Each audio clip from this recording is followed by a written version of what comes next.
Hi guys, welcome to my YouTube channel. So today I'll start from class 10th physics.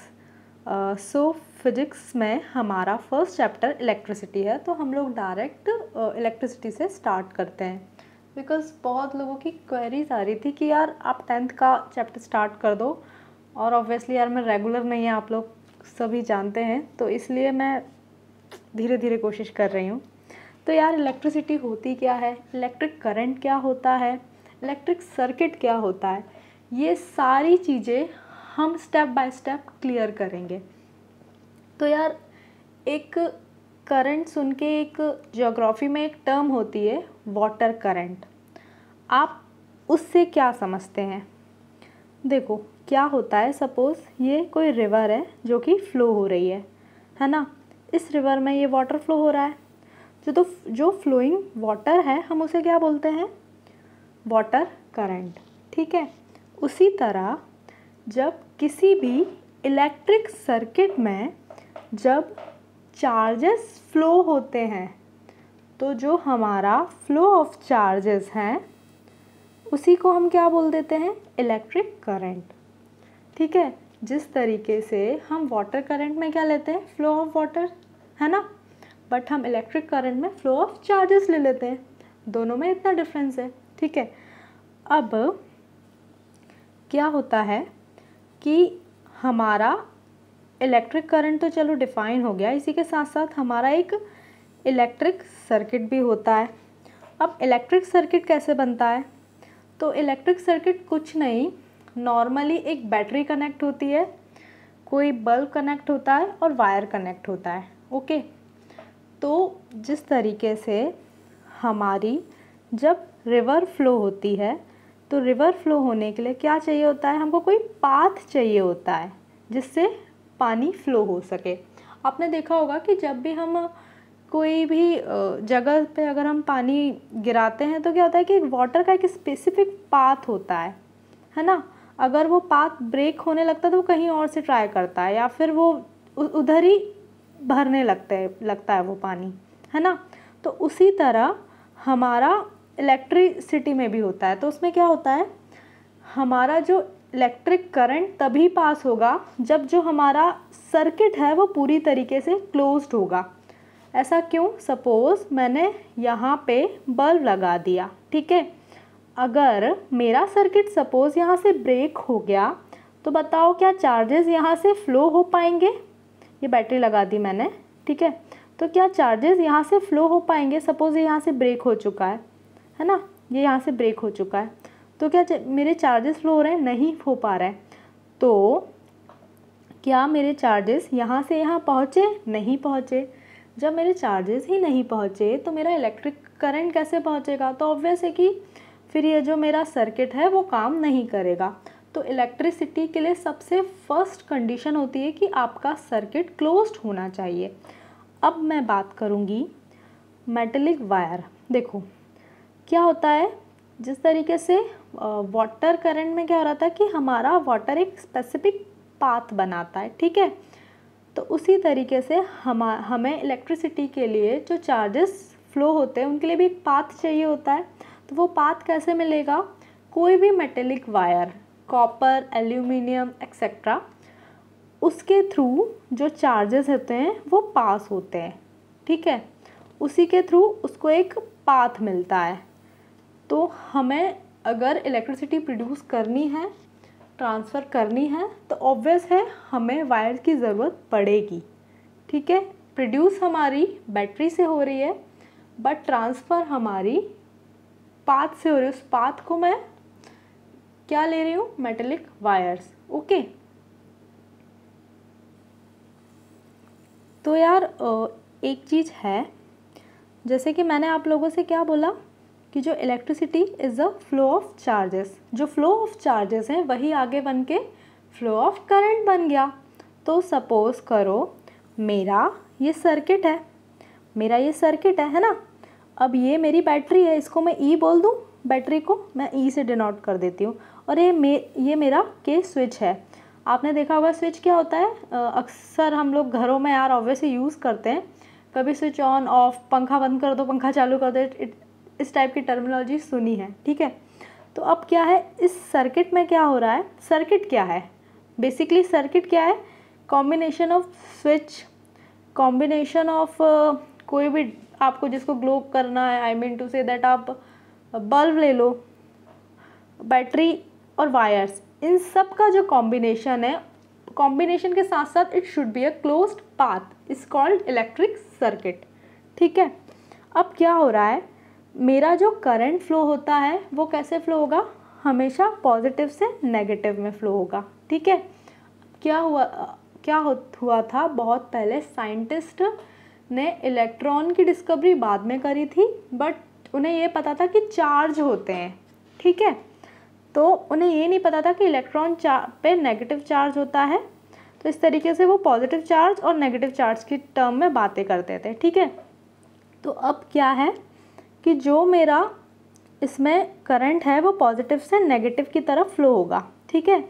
But जो मेरे charges हैं, जो कि electron is a charge उस पर कौन सा नेगेटिव चार्ज होता है, दो टाइप के चार्ज होते हैं, एक नेगेटिव पॉजिटिव और एक न्यूट्रल भी होता है जिस पे कोई चार्ज नहीं होता, ठीक है। बट हम इलेक्ट्रिसिटी में दो टाइप की बात करेंगे, पॉजिटिव और नेगेटिव, ठीक है। तो हमारा जो करंट फ्लो होगा वो पॉजिटिव से नेगेटिव की तरफ फ्लो होगा, बट हमारा जो चार्ज है, जो इलेक्ट्रिक चार्ज है, वो just opposite of electric current flow होगा, तो वो हमेशा नेगेटिव से पॉजिटिव की तरफ फ्लो होगा। चार्ज हमेशा नेगेटिव से पॉजिटिव और करंट हमेशा होगा पॉजिटिव से नेगेटिव। सो आई होप इतना समझ आ गया हो। सो अब नेक्स्ट चीज़ देखते हैं। हाँ, तो देखो सपोज़ ये मेरा एक क्लोज सर्किट है, ठीक है ना। मैं इसको थोड़ा ज़्यादा ब्रॉड बना रही हूँ, क्यों, क्योंकि मुझे एक चीज़ बतानी है। सपोज़ इसमें क्या है, करंट फ्लो हो रहा है, इसमें आई करंट फ्लो हो रहा है, ठीक है। और आई करंट फ्लो क्यों हो रहा है, क्योंकि फ्लो ऑफ चार्जेस के कारण मेरा आई करंट फ्लो हो रहा है। सपोज़ करो मैं जो चार्जेस फ्लो हो रहे हैं उनको मैं क्यू ले लेती हूँ, ठीक है। और जो चार्जेस फ्लो हो रहे हैं उसमें कुछ ना कुछ टाइम भी लग रहा होगा ना, क्योंकि आपको पता है हम जो भी काम करते हैं कुछ ना कुछ टाइम तो हर चीज़ में लगता है, तो ऑब्वियसली इसमें भी टाइम लग रहा है। हाँ, वो टाइम बहुत कम है बट स्टिल टाइम लग रहा है ना। तो अब मैं ये बात करूँ, जो ये जो क्रॉस सेक्शन एरिया क्या होता है, आपने देखा होगा कि कोई भी सिलेंडर होता है या फिर कोई भी वायर होता है, वायर ले लो, वायर में जो ये तो ये क्या होता है, ये लेंथ होती है। अब ये वाला जो पार्ट है ना, तो ये होता है हमारा क्रॉस सेक्शनल एरिया, है ना। ऐसे बना देती हूँ मैं, अच्छे से समझ जाओगे। ये वाला जो पार्ट है हमारा, ये वाला, वो होता है हमारा क्रॉस सेक्शनल एरिया, ठीक है। तो अब क्या है, इसमें से क्या हो रहा है कि चार्जेस फ्लो हो रहे हैं, है ना। फ्लो ऑफ चार्जेस के कारण हमारा करंट फ्लो हो रहा है और वो कुछ टाइम ले रहा है ना। तो उस केस में हमें क्या करना है कि नेट चार्ज हमें निकालना है, नेट करंट निकालना है कि हमारा कितना फ्लो हुआ। तो इसके लिए एक सिंपल सा फॉर्मूला है कि हमारा कितना करंट आया, जितना हमने चार्ज दिया डिवाइडेड बाय हमने कितना टाइम उसमें लगाया, तो हमारा करंट निकल जाएगा, ठीक है। तो अब देखो, जैसे कि हम जब अपना वेट कैलकुलेट करते हैं तो हम ये थोड़ी बोल देते हैं कि 20 है, कुछ यूनिट लगाते हैं ना।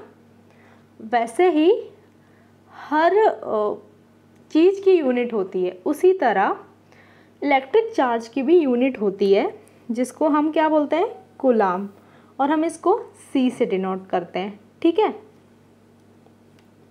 और जो हमारा कूलाम है वो कितने के बराबर होता है, तो वो होता है हमारा 6 × 10⁻18 इलेक्ट्रॉन फ्लो होने के बराबर होता है, ठीक है।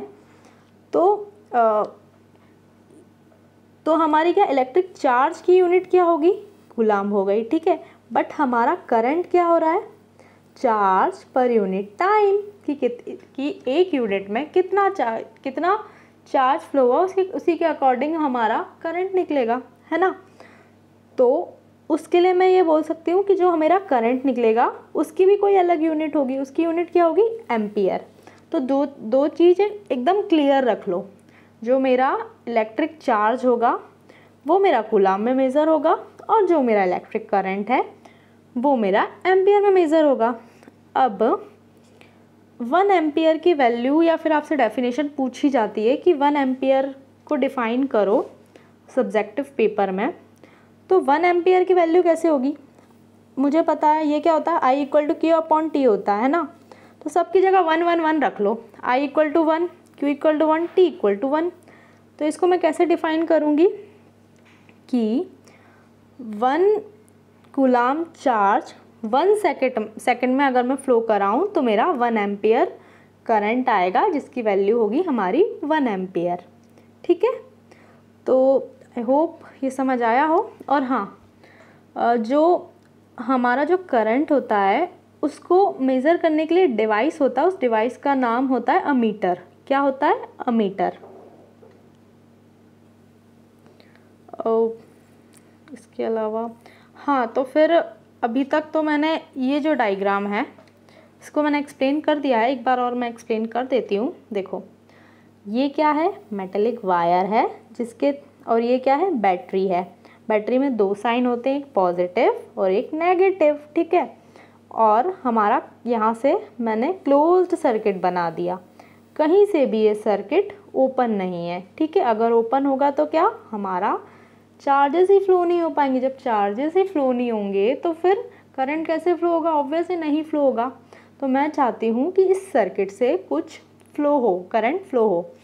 तो मैंने क्या करा, बैटरी कनेक्ट कर दी, इसको क्लोज्ड कर दिया, तो करंट क्या, पॉजिटिव से नेगेटिव जाता है, तो मेरा करंट फ्लो होने लगा। अगर मैं चार्ज की बात करूं तो चार्ज कैसे जाएगा, चार्ज जाएगा नेगेटिव से पॉजिटिव। ठीक है, तो मेन जो मेरा बल्ब कब ब्लो होगा, जब इसको करंट मिलेगा। तो करंट कब मिलेगा, जब ये पॉजिटिव से नेगेटिव जाएगा, तो इस तरीके से ये चल जाएगा। और जितना करंट मेरा गया है उसको मैं मेज़र कैसे करूँगी, मुझे भी तो पता चले कि ये बल्ब कितना करंट ले रहा है मेरा, और ये डिवाइस कितना करंट दे रहा है। तो मुझे कैसे मिलेगा, अगर मैं एक डिवाइस लगा दूंगी जो कि मेज़र कर रहा है करंट, तो मुझे पता चल जाएगा कितना मेज़र हो रहा है। और ये स्विच किस लिए, ऑन ऑफ के लिए। मुझे ऑन करना है जब मैं ऑन करूँगी, जब मुझे ऑफ़ करना है मैं इसको ऑफ़ करूँगी। तो आई होप ये वाला कंसेप्ट आप सभी को क्लियर हो गया हो। तो एक सिंपल सा क्वेश्चन है एग्जाम्पल का, उसको देखते हैं। ठीक है, अब क्या है, a current of 0.5 ampere is drawn by a filament of an electric bulb for 10 minutes. Find the amount of electric charge that flows through the circuit. Okay, तो यार क्या है, कैसे करना पड़ेगा, इनने क्या दिया है, करंट दिया है 0.5 एम्पियर। ठीक है, चलो ठीक है, एम्पियर तो यूनिट होती है करंट की, है ना। और इन्होंने क्या दिया है, टाइम कितना दिया है, 10 मिनट, है ना। इन्होंने जो टाइम दिया है 10 मिनट टाइम दिया है। अब क्या बोला है, चार्ज फाइंड करना है। तो एक फॉर्मूला था जो हमने थोड़ा ऊपर ही देखा था, वो क्या था, करंट क्या होता है, charge divided by time. But एक चीज़ क्या देखी थी, चार्ज कूलम में था और टाइम सेकंड में था, है ना। तो अब एक बात बताओ, टाइम तो मिनट में दिया है, तो मुझे मिनट को सेकंड में कन्वर्ट करना पड़ेगा ना। क्यों, क्योंकि जो कन्वेंशनल जो डिराइव्ड फार्मूला है उसके अकॉर्डिंग तो सेकंड होना चाहिए। तो मैं कैसे कन्वर्ट करूँगी, आप जब मिनट से सेकंड में जाओगे तो इंटू 60 करते हो। क्यों, क्योंकि 1 मिनट में कितने सेकंड होते हैं, 60 सेकंड, है ना। 1 मिनट में 60 सेकंड होते हैं, तो 10 × 60 कितना हो जाएगा, 600 सेकंड। तो अब I = होता था Q/T। अब Q निकालना है ना आपको, तो क्रॉस मल्टीप्लिकेशन कर लो, Q की वैल्यू निकल जाएगी I × T। अब सारी वैल्यू रख दो, 0.5 एम्पियर I की वैल्यू, 600 सेकंड T की वैल्यू, तो चार्ज हो जाएगा 300। सी क्यों लगा है, सी इज कूलम, जो कि चार्ज की यूनिट है। ओके, तो 3 क्वेश्चन है। देखो, what does an electric circuit mean, मैंने पहले ही बता दिया। सर्किट क्या होता है, क्लोज्ड पाथ होता है जिसमें एलिमेंट्स लगे होते हैं। वो एलिमेंट्स कौन कौन से थे, स्विच था, आपका कोई भी डिवाइस या फिर बल्ब समझ सकते हो आपको, जिसको भी I mean आपको चलाना है। आप बैटरी लोगे, है ना, वायर लोगे, इन सभी को मिला के हमारा क्या बने, और हाँ स्विच, क्या बनेगा, इलेक्ट्रिक सर्किट बनेगा। अब यूनिट ऑफ करंट क्या थी, ऑब्वियसली एम्पियर, है ना। नंबर ऑफ, हाँ अब एक चीज़ जो मैंने पहले ही बता दी, मैंने बोला था ना कि ये क्वेश्चन बहुत पूछते हैं, calculate the number of electron constituting 1 coulomb of charges, कि 1 कूलम्ब चार्ज कैसे हुआ। तो मैंने 1 एम्पियर का बताया था। अगर आपको कूलम्ब निकालना है तो कूलम्ब कूलम्ब मतलब चार्ज निकालना है, तो चार्ज कैसे निकालोगे, I इंटू टी, सबकी जगह 1 1 1 रखो, ईजिली आपको 1 कूलम्ब की वैल्यू निकल जाएगी। नहीं 1 कूलम्ब नहीं निकला, सॉरी, इसमें ये बोला है calculate the number of electron constituting 1 Coulomb's of charge. हाँ, तो 1 कूलम्ब में कितने इलेक्ट्रॉन होते हैं, तो क्या ये था 6 इंटू 10⁻⁴ ऐसा कोई फिगर था। हाँ, ये देखो, इसका आंसर ये मिल गया, 6 इंटू 10⁻18 इलेक्ट्रॉन होते हैं 1 कूलम्ब में। ठीक है, वो यार थोड़ा मिस्टेक हो गया था, उसको एक बार करेक्ट कर लेना। ठीक है, तो ये तीनों क्वेश्चंस के आंसर आपको यहीं मिल गए, ज़्यादा आपको माथापच्ची भी नहीं करनी पड़ी। तो इस पे वर्क करिए, काम करते रहिए, इस चैप्टर को और स्ट्रॉन्ग बना लीजिए, बिकॉज आपको अच्छे से पता है कि क्लास 10th में 2 आपके एग्ज़ाम होंगे, एक नवंबर में ऑब्जेक्टिव होगा और आई थिंक मार्च अप्रैल में आपका सब्जेक्टिव होगा। तो ऑब्जेक्टिव के लिए यार आपको तैयारी तगड़ी करनी पड़ेगी, मतलब समझ रहे हो। तो उसके लिए क्या है कि एकदम कोर डेप्थ में जाके पढ़ना पड़ेगा। तो यार अपनी तैयारी ना एकदम 100% रखो, क्योंकि यार आप पहले बैच हो जो ऑब्जेक्टिव प्लस सब्जेक्टिव वाला टेस्ट दे रहे होगे, तो अपनी तरफ से बेस्ट करो, क्योंकि ऑब्जेक्टिव में चीज़ें ज़्यादा टफ होती है। क्यों, क्योंकि अगर आपको नहीं आता आपका पूरा 1 नंबर चला जाएगा, और सब्जेक्टिव में क्या आता है, आपको नहीं भी आता तो भी आप कुछ मन से लिख देते हो, फिर भी कुछ नंबर तो मिल जाते हैं, पूरे नहीं, बट हाँ सपोज 5 नंबर का क्वेश्चन है, आपको नहीं आता है तो भी आपको कुछ उससे रिलेटेड ही लिख दे तो आपको 2 नंबर 1 नंबर तो मिल ही जाएंगे। बट ऑब्जेक्टिव में ऐसा नहीं है, आप गए तो गए ही। तो इसलिए मैं बोल रहा हूँ अच्छे से पढ़ो, एकदम कोर में जाके पढ़ो। 3rd वाला जो था नंबर ऑफ इलेक्ट्रॉन कंस्टिट्यूटिंग, वो वाला यार मैंने करेक्ट करवा दिया, सॉरी मैंने थोड़ा गलत समझ लिया था। सो या आपको बेनिफिट तो देगा यार ये वीडियो। सो जो भी डाउट हो कमेंट सेक्शन में लिख दीजिएगा। इस सेशन को यार लाइक कीजिएगा, शेयर कर दीजिएगा और सब्सक्राइब कर दीजिएगा, और प्लीज़ यार लोगों तक पहुंचाइए इसे, बिकॉज़ ज़रूरी है। सिलेबस भी चेंज हुआ है, तो कई लोग यार ऐसा ना हो कि बस चीज़ें नहीं समझ आ रही तो यार लोग गिव अप बहुत जल्दी कर देते हैं। तो 10th क्लास बहुत छोटी है, कई बच्चे पढ़ाई तक छोड़ देते हैं। तो प्लीज़ उन बच्चों की हेल्प करो। हमें नहीं पता ऐसे बच्चे कौन हैं क्या हैं, बट हाँ हम एक ज़रिया बन सकते हैं उन तक चीज़ें पहुंचाने का। तो spread your love, please support. Thank you so much.